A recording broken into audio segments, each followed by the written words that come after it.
നമ്മൾ എന്തിനെയാണോ ഇഷ്ടപ്പെടുന്നത് അത് നമ്മുടെ മനസ്സിനെ ഭരിക്കും. അതായിരിക്കും നമ്മുടെ മനസ്സിൽ എപ്പോഴും നിറഞ്ഞു നിൽക്കുക.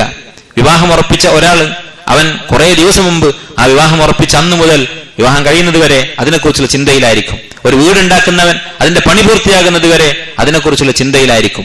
ഇങ്ങനെ ഓരോരുത്തർക്കും എന്തിനോടാണോ ഇഷ്ടം, എന്തിന്റെ കാര്യത്തിലാണോ അവൻ മുഴുകുന്നത്, അതായിരിക്കും അവന്റെ മനസ്സിനെ നിയന്ത്രിക്കുക.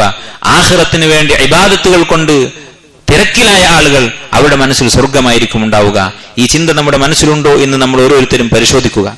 അത് പരിശോധിക്കാൻ ഒരു മാർഗമുണ്ട്. സ്വർഗം നമുക്ക് കിട്ടുമോ ഇല്ലയോ എന്ന ഒരു സൂചന അല്ലാഹു സുബ്ഹാനഹു വ തആല നമുക്ക് ദുനിയാവിൽ തന്നെ തരും എന്ന കാര്യം ശൈഖുൽ ഇസ്ലാം ഇബ്നു തൈമിയ്യ റഹിമഹുല്ലാഹ് പറഞ്ഞിട്ടുണ്ട്.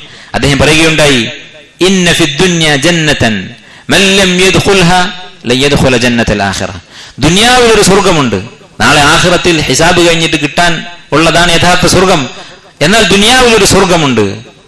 ആരാണോ ആ സ്വർഗത്തിൽ പ്രവേശിക്കാത്തത് ലൻ യദ്ഖുല ജന്നത്തൽ ആഖിറ, അവൻ നാളെ ആഖിറത്തിലും സ്വർഗത്തിൽ പ്രവേശിക്കാൻ പോകുന്നില്ല. അദ്ദേഹത്തോട് ചോദിച്ചു, എന്താണ് ദുനിയാവിലുള്ള ആ സ്വർഗം? ശൈഖുൽ ഇസ്ലാം റഹിമഹുല്ലാഹ് അദ്ദേഹം പറഞ്ഞു, ലദ്ദതു മുനാജാത്തില്ലാഹി വഹലാവതുൽ ഉൻസി ബിഹി.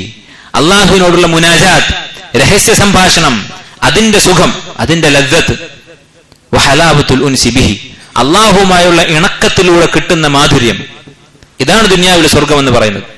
അല്ലാഹുവിനെ ദിക്ർ ചെയ്യുമ്പോൾ, നമസ്കരിക്കുമ്പോൾ, വിശുദ്ധ ഖുർആൻ പാരായണം ചെയ്യുമ്പോൾ, ദുആ ചെയ്യുമ്പോൾ, ഈ സമയത്തൊക്കെ നമ്മുടെ മനസ്സിന് കിട്ടുന്ന സുഖം, സന്തോഷം, അതാണ് ദുനിയാവിലെ സ്വർഗം എന്ന് പറയുന്നത്. ഈ സമയത്തൊക്കെ നമ്മൾ ഗഫലത്തിലാണോ, അശ്രദ്ധയാണോ നമുക്കുണ്ടാകുന്നത്? നമ്മൾ നമ്മുടെ അവസ്ഥ പരിശോധിക്കണം. നമ്മൾ തൗബ ചെയ്ത് അല്ലാഹുവിലേക്ക് മടങ്ങണം. എന്തെങ്കിലും പാപം അല്ലെങ്കിൽ നമ്മുടെ ഉള്ളിലുള്ള കിബർ അത് നമ്മെ തടഞ്ഞതായിരിക്കും. അല്ലാഹു സുബ്ഹാനഹു വ തആല നമുക്ക് പുറത്തു തരട്ടെ.